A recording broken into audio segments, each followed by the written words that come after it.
Comments, questions, pointed direction for the field? Here's your chance. You've got lots of federal officials in the room. You can tell them what they ought to be working on the next 5 years. So.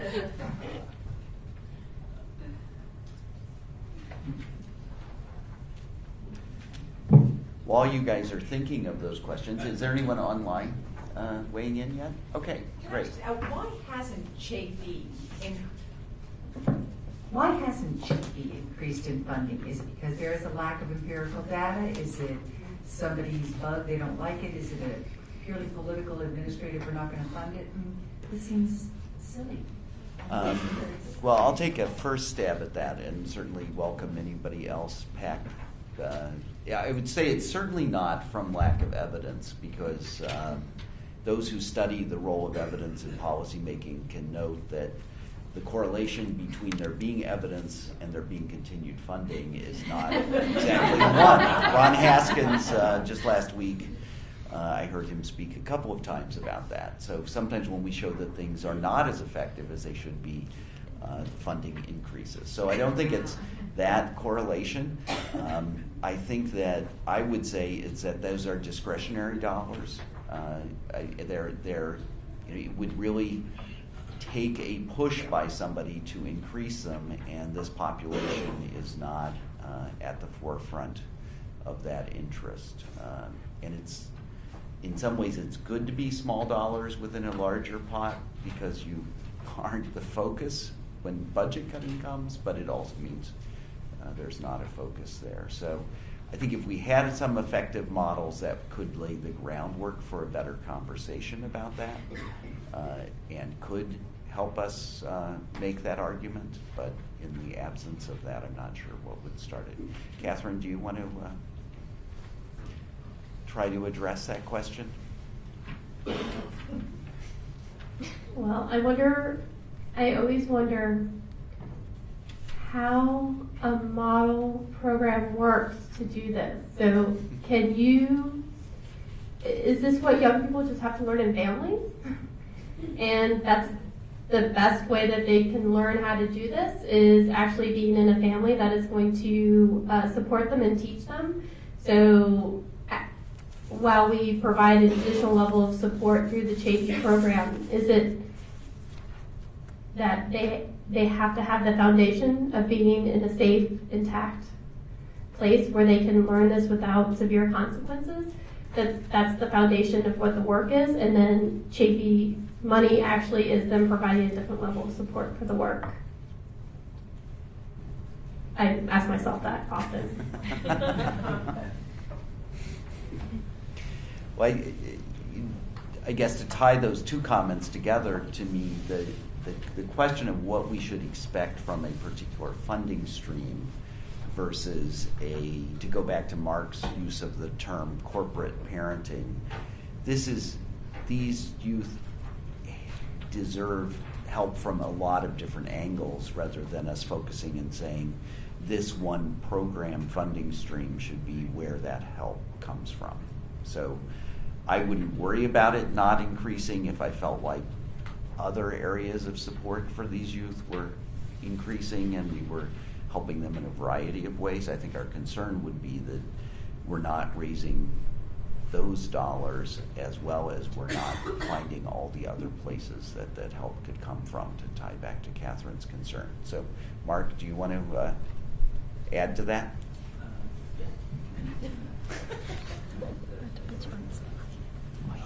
Just as an aside, he put in perspective that Chafee actually was doubled, right? I mean, it's been around for a long time. So it went to 140 million, and it seems like ancient, a long time ago, but 1986 was an even longer time ago when the original program started.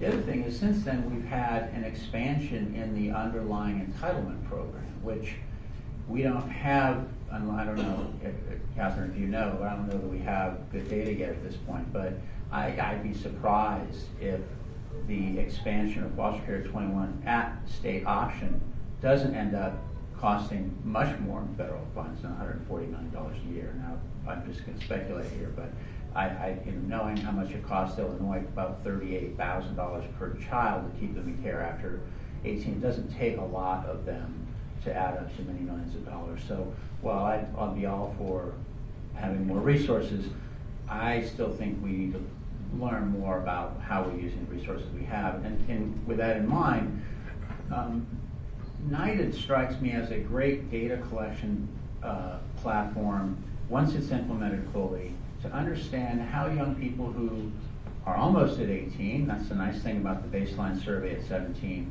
how they do through age 21. The missing part of that from a corporate parenting philosophical standpoint on the accountability side isn't that we don't have high stakes accountability for that, because we don't, right? We're collecting United data, but we're not penalizing states. We don't have outcomes yet. We may, the federal government may develop some outcomes specifically for older youth.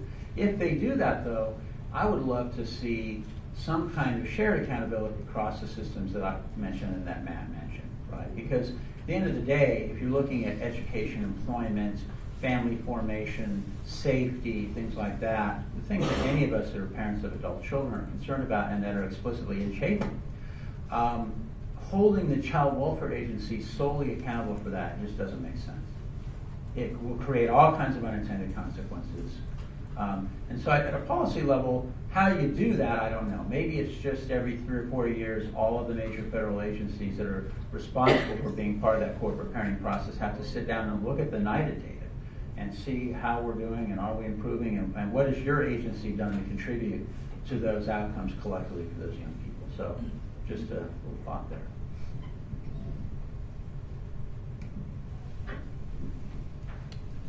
Hi, my name is Christina Vela. I'm from Clark County Department of Family Services, which is from Las Vegas, Nevada. And my question comes from a premise that how we can help kids, avoid homelessness really starts at a very early age with family preservation and things like that. And certainly understanding that from a data collection or data requirement, child welfare agencies are responsible for collecting data, and HUD serving agencies are also required. I'm just wondering if when we're thinking about mapping child welfare data outcomes and HUD, the data that feeds up to HUD, do we really ever see an opportunity in the future where we can map that data? Because quite literally, it keeps cutting out. Sorry. Okay, sorry. That was throwing me off on my question. I guess ultimately the question is, do we ever really see an opportunity in the future to map that child welfare, all of our AFCAR data to what HUD is working on? Because quite literally on the local level, who HUD is serving is exactly who child welfare agencies are oftentimes serving. We know poverty and lack of resources oftentimes is a conduit into child welfare. And from the premise of keeping kids in their home so that they don't have to access these services, that data mapping seems so fundamentally critical to improving outcomes across the country. Karen.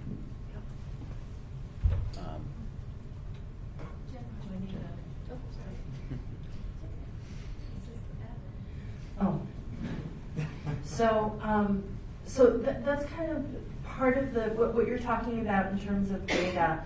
That's part of the strategy in the intervention in the youth plan.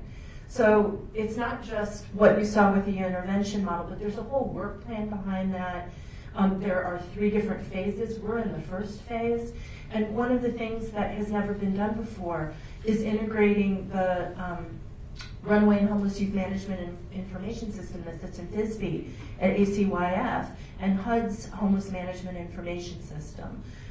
Data standards and all that integration, people are working on that right now. That's a first step. But I think we'll look to other opportunities because I think you make a really good point.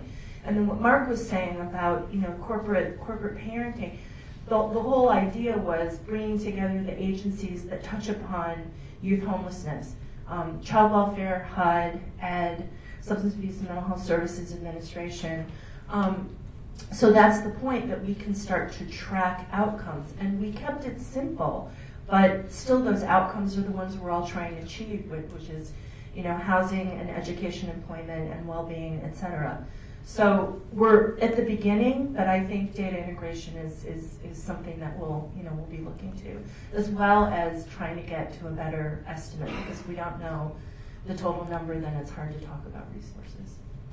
I think that the level at which you integrate data is crucial, and there are different benefits at different levels. So the bumper sticker I would put on my car would say, think globally, integrate data locally. Right. That we need that done at the federal level for Right. what Karen just said at the end there of how many youth are we talking about? What are the overlaps? Why is it important to have these systems work together?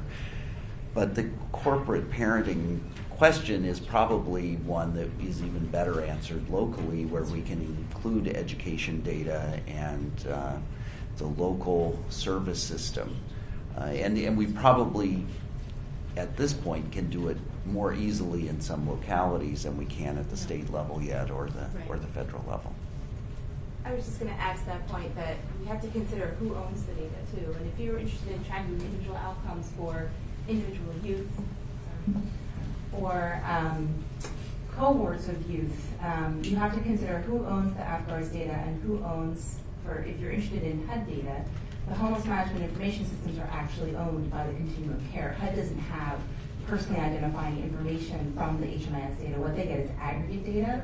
So if you're interested in person X in community Y, HUD would not be able to tell you about their engagement with the child welfare system. You'd have to get the AFGARS data from the state, and you'd have to somehow match it to the local HMIS data, which requires several people, 90 lawyers, and 5 acts of God. It's not to say it's not possible, because we actually have projects and research projects where we are doing that data matching. I think it is sort of the ultimate goal at the top of the mountain, but there's many twists and turns on that path, and it's important to know who owns what, so that you can think about how to actually do it. I didn't say it would be easy. Yes. I just like to point out how difficult things are.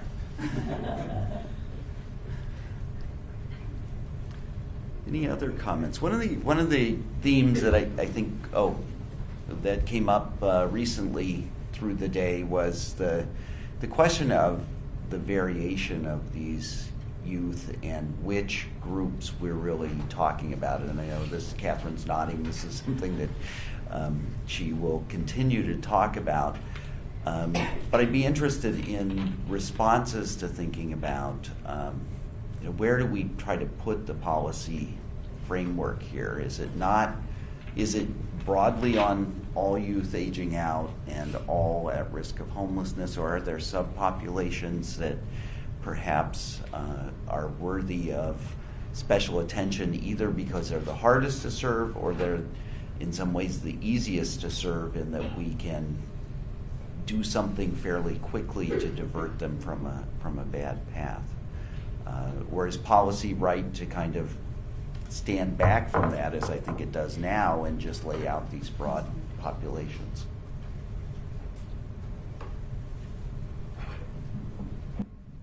Hi, Chris Ramirez from San Antonio, and I'm also representing NRCYD. I guess I really have to applaud what's going on with, United Way and Ohio or Iowa? Yes. Well, either way, it's a great collaboration, and I'm just so stunned, and I'm really involved in what goes on in my city and in my state, and I just was wondering what advice you could offer for me to be able to go back and get a whole party started with everybody to help foster youth, because I'm really passionate about what I do, and especially the transitional living, that whole topic. In San Antonio, we don't have very many, and if we do, they have specific rules, like you have to have aged out in that agency to live there. And so I know personally for me, I had a rough time, but I never took no for an answer, and I busted my butt, and I've always been fortunate enough to have a place to live. That was my number one goal, but other youth aren't so fortunate, and other youth aren't as motivated, and that's where I feel I come into play, where I can help give them motivation and hope, but I need help too in getting that. So what advice would you have to offer me in my state?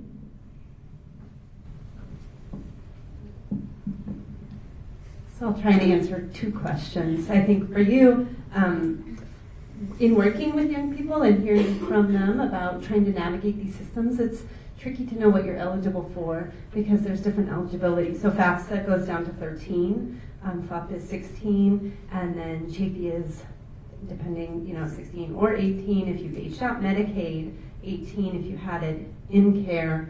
Medicaid to 26 works if you had it when you were 18, but if you left the system at 17 or you were returned home, you're not eligible for any of the safety net. So it's very confusing for young people.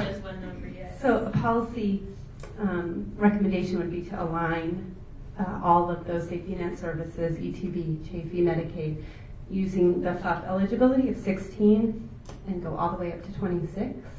In alignment with the Affordable Health Care Act, because as somebody else had said, I think it was Mark, really young people 16 to 24 across all domains struggle and are faring worse, especially if they're not connected to work or education. So that would be a policy recommendation. And then for you, with young people, I would look at like the foster care all-star and the congressional foster care groups, because they are great leaders in those that have come up out of the system. And then working, certainly I have young people who participate in an alumni. They say, I don't want to age out of your program too, and we don't allow them to age out. We just create new opportunities for them to be in leadership positions.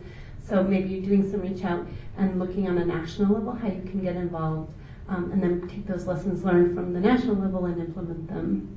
And creating voice opportunities for young people in your own community.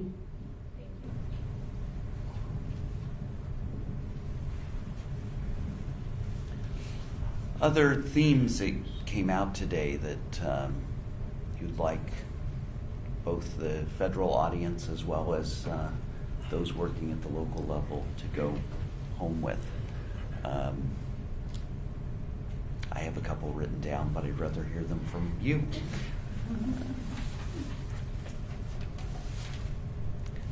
Okay, I'll give one. Oh, be good. I'm Gail Davis from San Antonio, Texas, with UC Health and Human Services. And I kind of want to go back to your question as far as when to start working with youth. I think one of the things I know in Texas, we need to work with them earlier. With foster care at 16, basically when they can start really receiving services. And so we really need to look at addressing these issues prior to that age. The other thing is collaboration is huge. We have 7 transition centers that we actually operate throughout the state of Texas. It's a one-stop shop model, meaning we house a number of services under one roof to really address the needs of youth. Because we all know if they leave one facility and go to another and get services, to try and get additional services, we lose them. There are gaps there. So I think it's really important for you to have one location that can kind of come to and really address multiple needs, because otherwise you're going to lose them. So I think collaboration, true collaboration is important. Getting the youth early on is important. Those are some of the things that I think we need to look at and not put limits or on our time frames on things either. Really being flexible with the services that we offer. So I think those are really critical. Great, I appreciate all of those, and I think that partnership collaboration issue, it certainly was woven throughout this project as well as the conversation today, and I think we're recognizing it. We have a lot of work to do to really understand how to make it happen and how policies can at least get out of the way of good partnerships. I think that your comments about aligning some of these things at least means the energy of partnerships doesn't go toward just figuring out how the rules are different, but can actually go toward working together. And I think as researchers, we need to understand much better how different pieces of partnerships contribute to success. We do best when we can kind of isolate a program and look at it as itself. But if success is going to come from bringing lots of things together, we need to really improve our ability to do that. The time limits issue or time frame issue, I think, was also brought up numerous times. Robin highlighted it. Thinking about how to keep policymakers engaged. The nobody thinks these things necessarily should go on forever, but there are probably certain time frames that are just too short, that that gets in the way of a successful service because we're not giving it the time to be effective. But that, I think, is also true with your point about maybe thinking 16 to 24 broadly, having things be as available as possible during that period and give them time to work through what's a lengthy transition. Bob?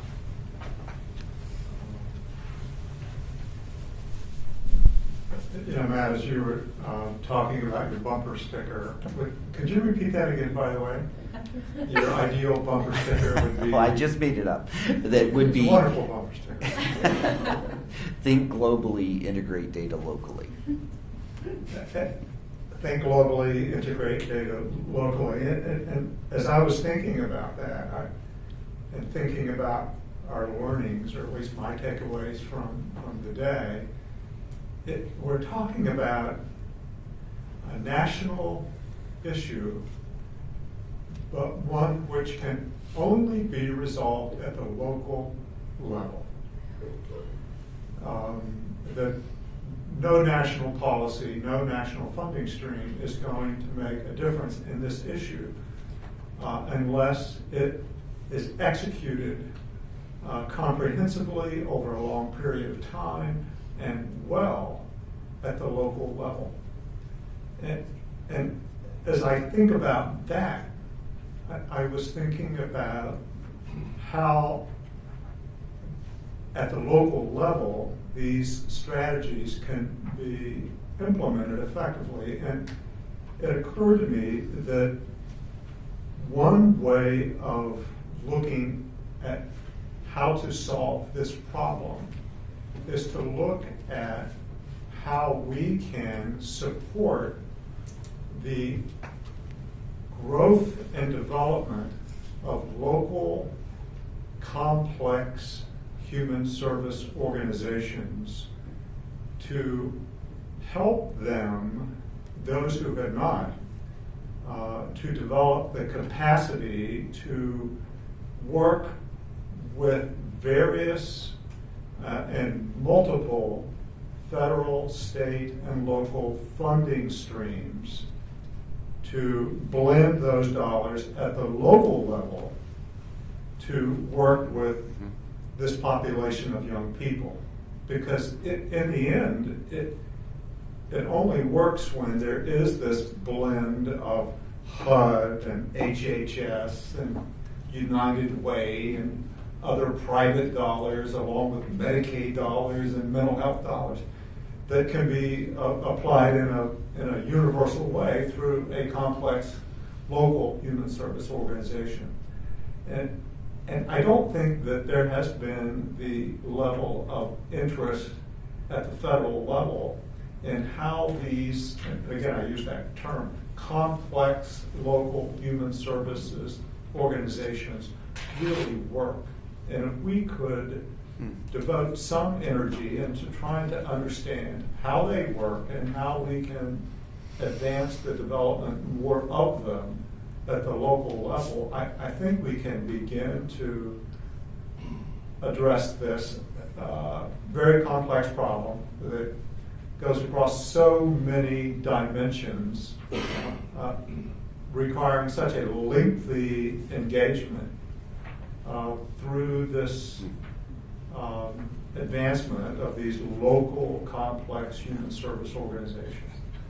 It's really an excellent point, and a great one, I think, to bring up right here at the end of the day, because I think it challenges everybody in the room. It challenges the federal system to think about how to provide tailwinds rather than headwinds to those organizations. Some of our ways of funding those organizations makes it harder, let alone makes it easier to do that. And creative organizations have very talented people who know how to, forgive me, I'm not really talking about you, but you pretend to be doing one thing to this agency to get that money in to support that complex organization while you're pretending to do something over there. And of course, you're really doing what those funders demand, but you're trying to do it in a way that you get as much flexibility on the back end as possible to meet the needs of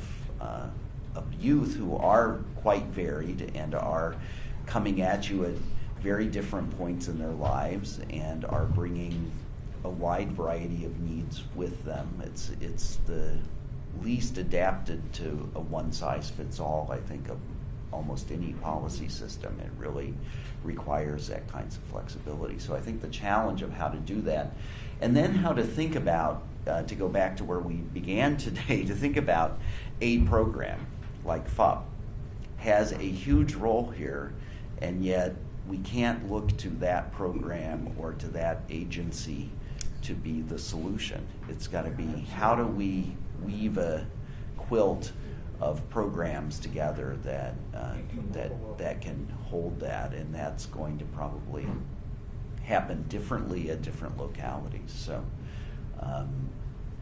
I think I would let your comment, important comment, stand as the conclusion to the day, and lots of food for thought about how to take all of what we learned today.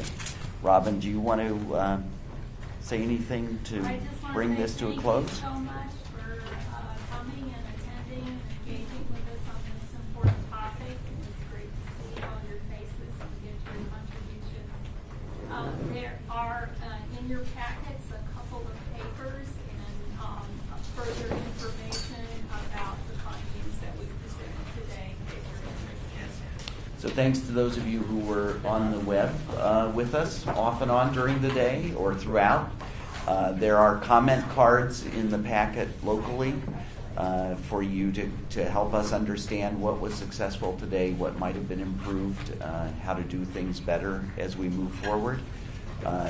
Thank you for spending most of the day with us. Those of you who came a long way, thank you for making the effort to come and be here with us in person, and we look forward to working on these tough issues together over the next few years. So thank you. Thank you.